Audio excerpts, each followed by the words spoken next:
Good morning students, प्यारे बच्चों। आज कक्षा 9वीं के विद्यार्थियों के लिए वाक् कविता के अभ्यास के प्रश्न उत्तर हैं और वो प्रश्न उत्तर हैं 1 से 4 तक। कुल इसके 7 प्रश्न हैं, बाकी के 3 प्रश्नों को मैं कल करवाऊंगी। तो हमारा जो सबसे पहला प्रश्न है वो है, रस्सी यहाँ किसके लिए प्रयुक्त हुआ है और वह कैसी है। तो रस्सी शब्द का प्रयोग वाक् में कवित्री ललदद ने जीवन के लिए प्रयोग किया है, जो कच्ची है अर्थात नश्वर है। जिस तरह से कच्ची रस्सी जल्दी टूट जाती है, इसी तरह से हमारा जीवन भी नश्वर है, वो कभी भी नष्ट हो सकता है। इसका जो दूसरा प्रश्न है वो है, कवित्री द्वारा मुक्ति के लिए किए गए प्रयास व्यर्थ क्यों हो रहे हैं।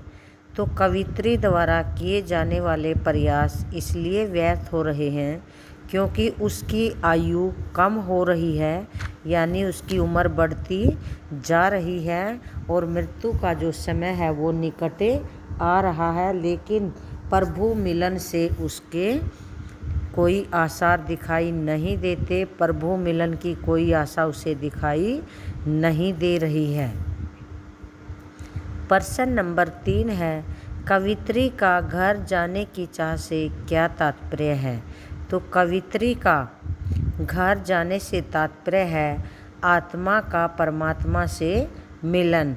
कवित्री मानती है कि उसका वास्तविक घर, वास्तविक जो स्थान है वो उस परमात्मा के पास है, और जब वो उस परमात्मा के पास चली जाएगी, उसकी आत्मा का परमात्मा से मिलन हो जाएगा, तो वही उसका सच्चा घर है और यही इच्छा उसके मन में घर किए हुए है, यही चिंता उसको दिन रात सताती रहती है।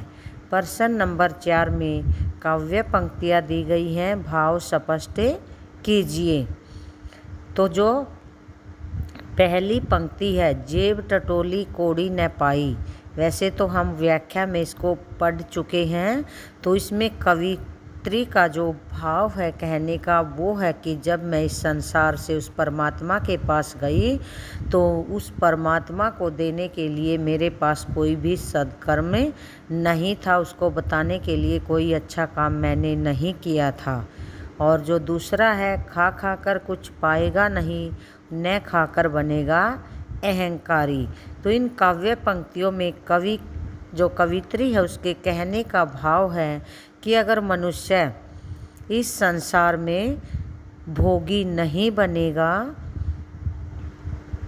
तो वह अहंकारी हो जाएगा, और अगर भोग विलासों में व्यस्त रहेगा तो वह ईश्वर को प्राप्त नहीं कर सकता। इसलिए यहाँ पर कवित्री कहना चाहती है कि मनुष्य को समानता का भाव अपनाना चाहिए। तो प्यारे बच्चों, आशा है आप लोगों को ये प्रश्न उत्तर अच्छी तरह से समझ में आ गए होंगे। आज के लिए बस इतना ही, बाकी के प्रश्न उत्तरों के साथ मैं आपके सामने फिर उपस्थित होंगी। धन्यवाद।